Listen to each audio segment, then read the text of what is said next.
Am I the asshole for not telling my parents that my wife and I are pregnant so we don't have to visit them in a state with terrifying healthcare laws? I am truly perplexed and require some rational advice here. Here's a lot of context. Apologies in advance. A lengthy explanation follows. Context: my wife, 33 years old, and I, 36 years old, are expecting our first child in September, and I couldn't be more thrilled.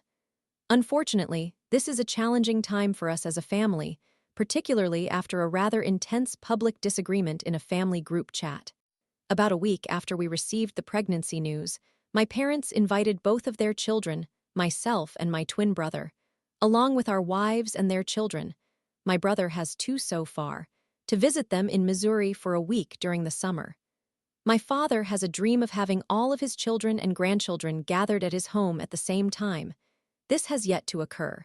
His brother, my uncle, has 5 children, all homeschooled illiterate, most living in the same extremely underprivileged neighborhood as him, each with 4 to 5 children of their own.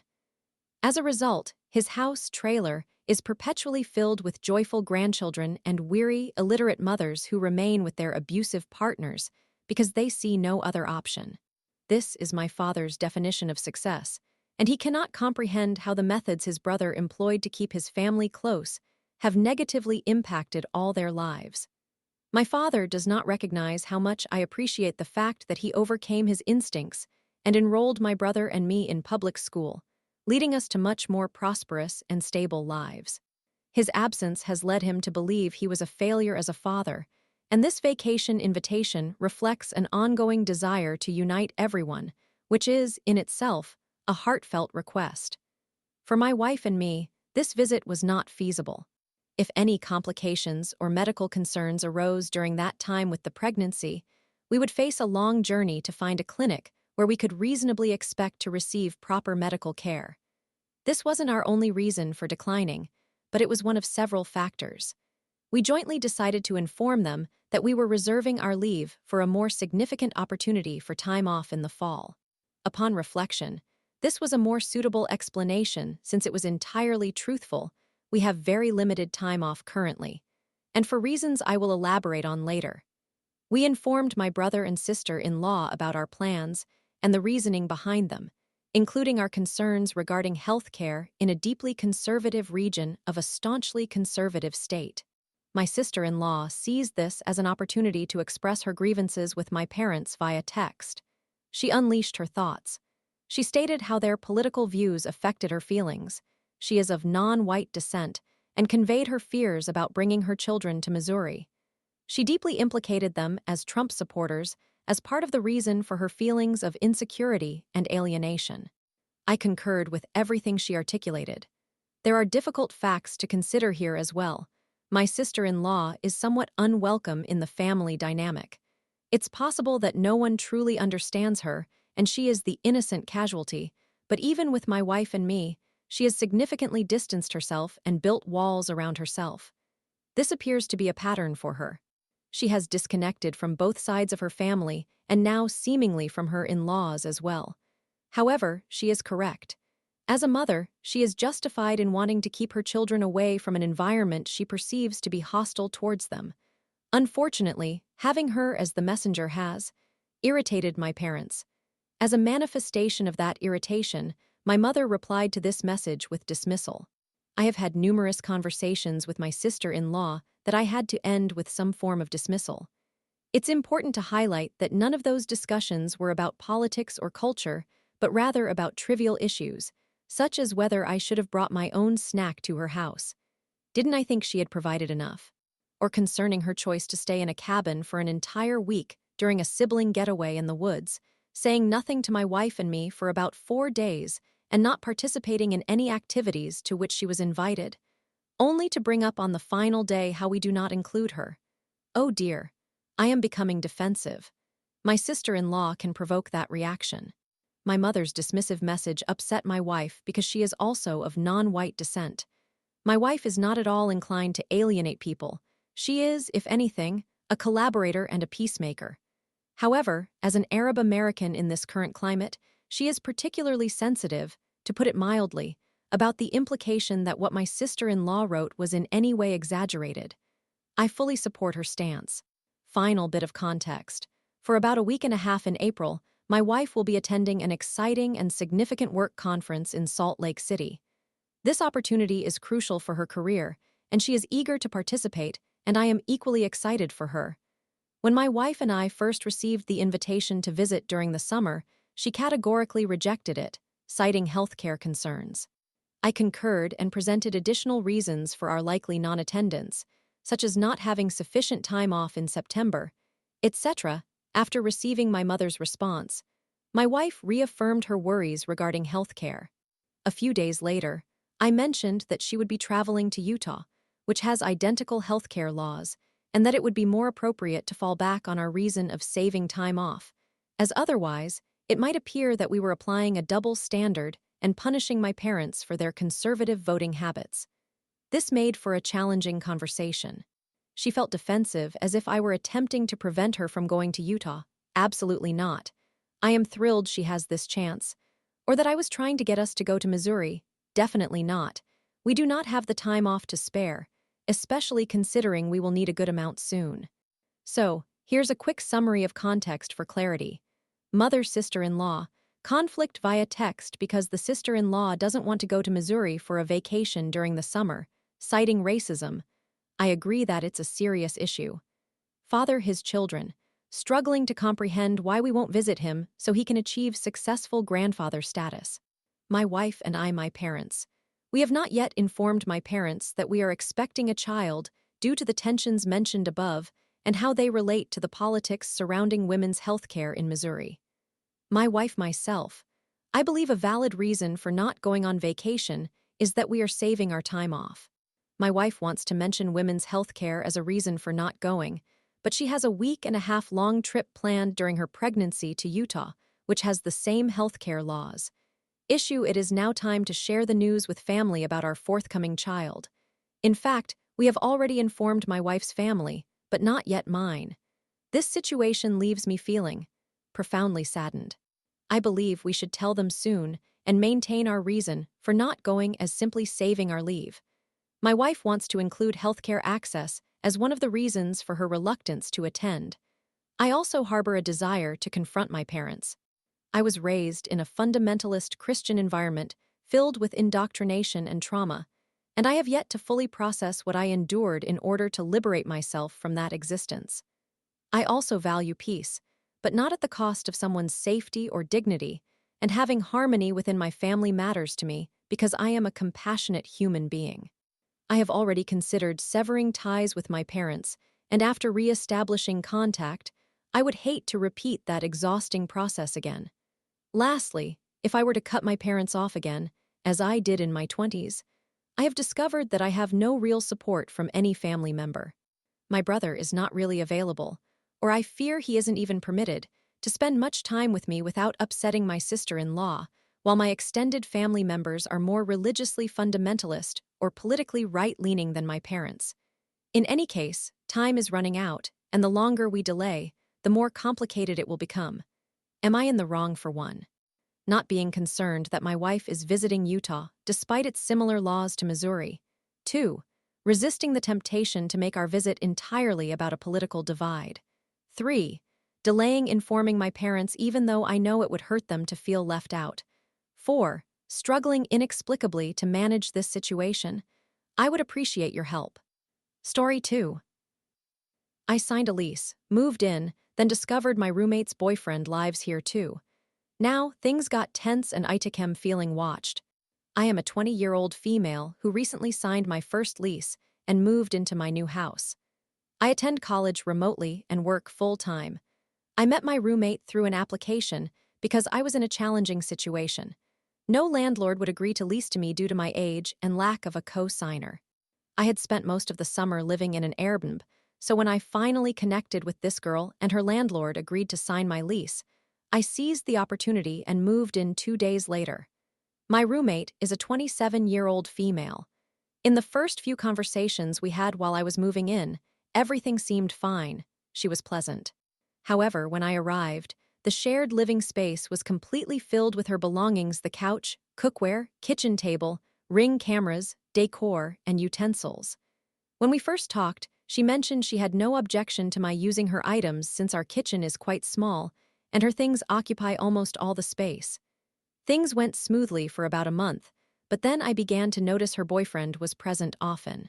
Nearly every time she was home, he was there too, cooking or engaging in whatever activity she was doing. Initially, I didn't mind since he was pretty relaxed, just as she was.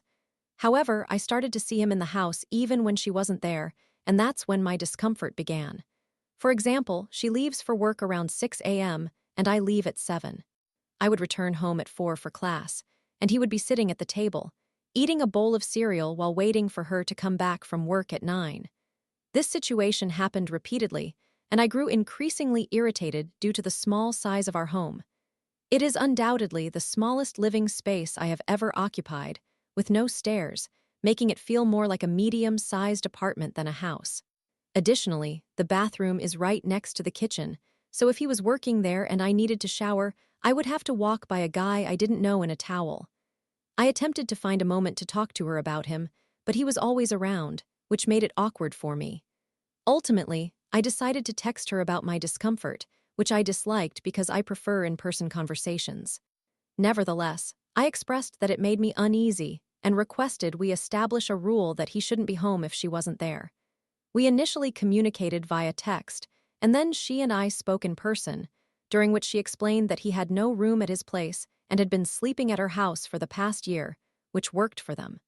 I was taken aback by her casual mention of this, especially considering that, as two women, I would think she might grasp why it could feel uncomfortable for a girl who never agreed to live with a guy. Apparently, her last roommate didn't mind, but she also moved out. I considered reaching out to her previous roommate on Instagram to ask about the dynamic, but I refrained, fearing it would be uncomfortable if they still maintained contact. She suggested it would be acceptable for him to leave when he wakes up.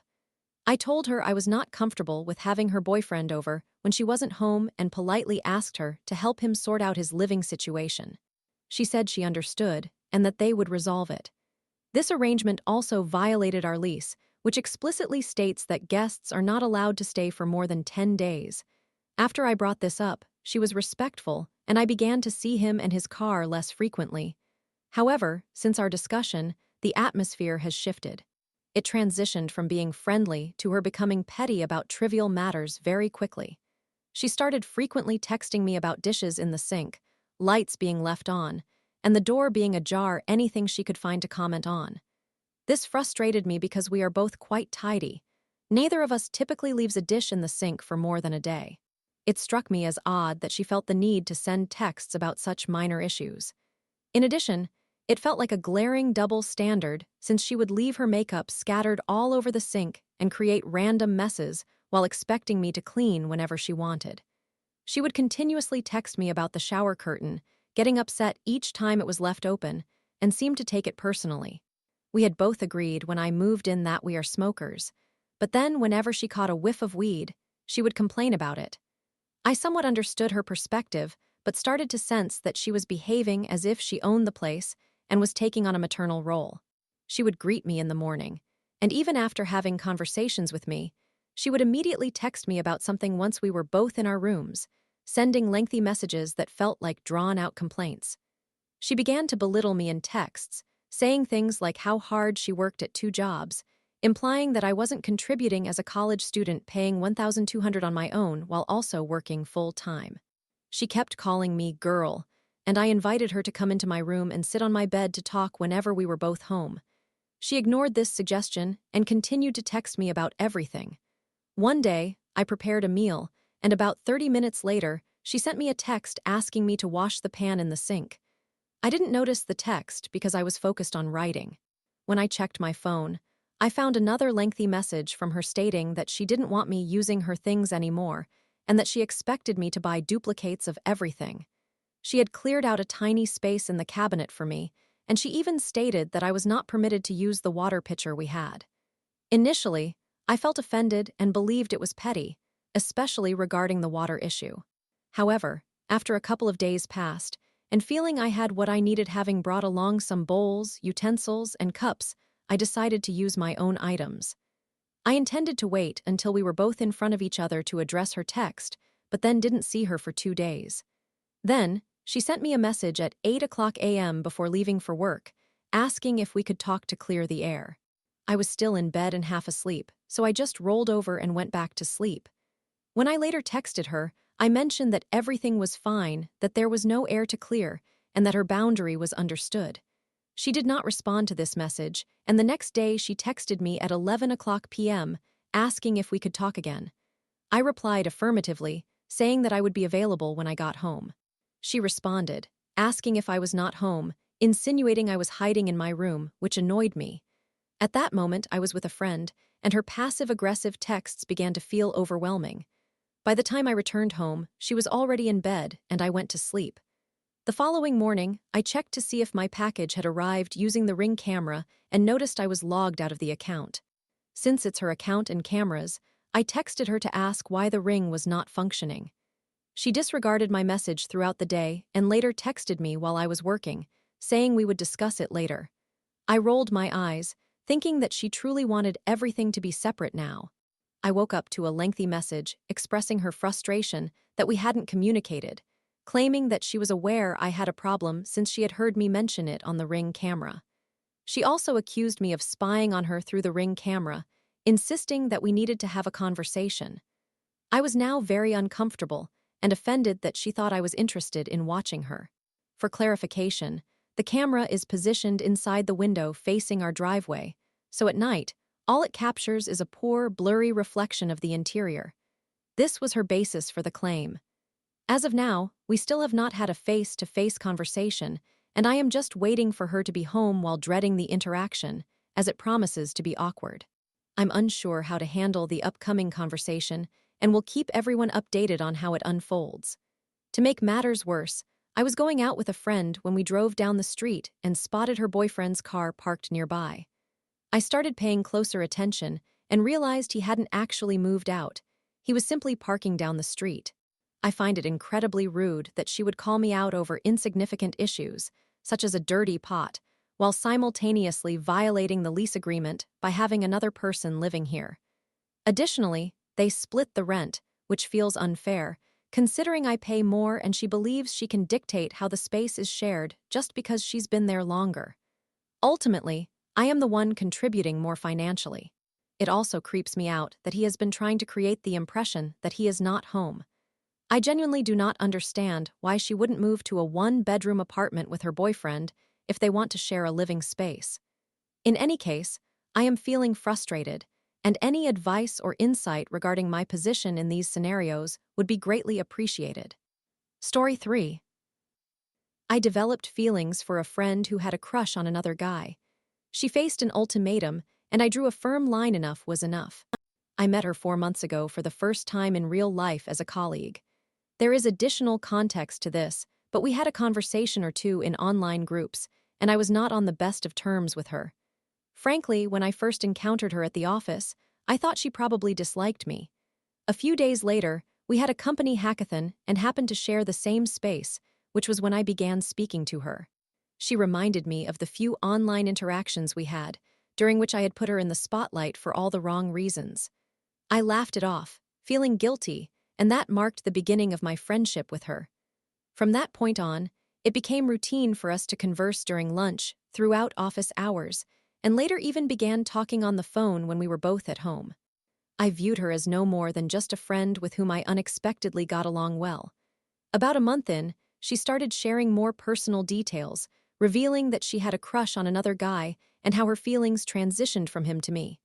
Honestly, I did not expect to hear that from her. I wish I could recall what I thought of her during that period, but unfortunately, I do not. In any case, she hinted at this a few more times, but would follow it up by saying that she knew I wouldn't want to date someone like her. Initially, I simply agreed with her statement. However, over time, I gradually began to develop feelings for her. We celebrated this year's New Year together.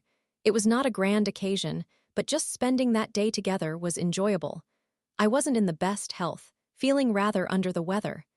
It was a lot of fun, but it ended on a rather unfortunate note, which is amusing to look back on. I believe this was the moment after which my feelings for her began to change. I started to like her more. just a week later, she alluded to the fact that she was almost dating another guy, let's call him X, the one she had previously liked, although she did not frame it that way. I felt a bit upset, but I think my feelings at that moment were not strong enough for me to think beyond that. I told myself it was just bad timing, but honestly, it was better to realize it sooner rather than later. The very next week, she also mentioned that she didn't want to date anyone at that moment. So, I asked her if there was an assumption that she was dating X. She responded that this was far from accurate and that they were merely friends. I believe this marked the time when the distance between us began to decrease. Then, one evening, she called me in a panic, stating that X was being incredibly rude over the phone and had effectively given her an ultimatum to choose between him and me. I was entirely bewildered and kept saying anything to comfort her until she felt better. I told her that, if it helped, I wouldn't mind if she decided not to talk to me. Of course, I would care, but I simply didn't want to see her cry. She wept a bit, then ended the call, only to call back and chastise me for being okay with the situation. To be honest, I wasn't okay with it, but I said what I did because she didn't seem well. The next day, while we were at the office, she informed me that she had told X that I did not view her as anything more than a friend and that I didn't think I would ever want to date her. This statement unsettled me, and I found it odd that she didn't want to date anyone, yet saying this helped X calm down.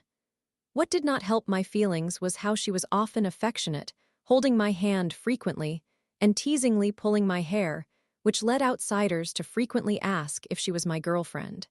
I reciprocated her affectionate gestures, but it was always her who initiated them, making it difficult to resist since I was starting to feel deeper emotions for her. Meanwhile, X exhibited a pattern of being fine one day and fighting again the next. For context, X and I were not on bad terms until a friend alerted me to his behavior and advised her to distance herself from me. Naturally, I maintained an icy demeanor whenever he was around. I disliked being entangled in this situation.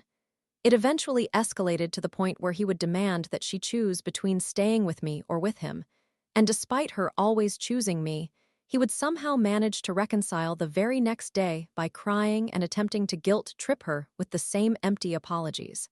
Now, do not misunderstand me.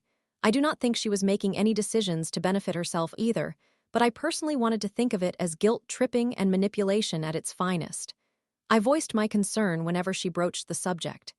There was a day when she came to my place, we had dinner, and talked about our feelings for each other. She seemed surprised when I expressed my feelings for her, but she also mentioned that it wasn't difficult for her to notice. However, she added that she didn't believe she wanted to be in a relationship with anyone at that time. Honestly, I was unsure if I could trust her words because, despite her assertion, she was and still is quite affectionate, and I would be foolish to interpret it any other way. I recently had a confrontation with X, in which he asked me what she meant to me. I told him that given the current circumstances, I would not date her. This satisfied him for just one day, but he returned to being moody upon seeing us talk, and the threats escalated. He told her how he would eliminate me one way or another, including physically assaulting me, which sounded insane to me, and this was when she responded rudely back to him. After sharing all of this with me, she asked if she should apologize. I was shocked to hear this and simply wanted to put an end to the nonsense. I straightforwardly informed her that if she spoke to him again, despite this long, toxic cycle of manipulation, I would consider it the end from my side, and she would never hear from me again. She continues to tell me that I am special to her, but if she then goes back to talking to someone whose regular day culminates in arguments and attempts to stop her from talking to me, then I would take that as the conclusion for me. I feel as though I have reached my limit with this situation. I would appreciate hearing honest thoughts and gaining an outsider's perspective, which I truly lack at this moment. Thank you.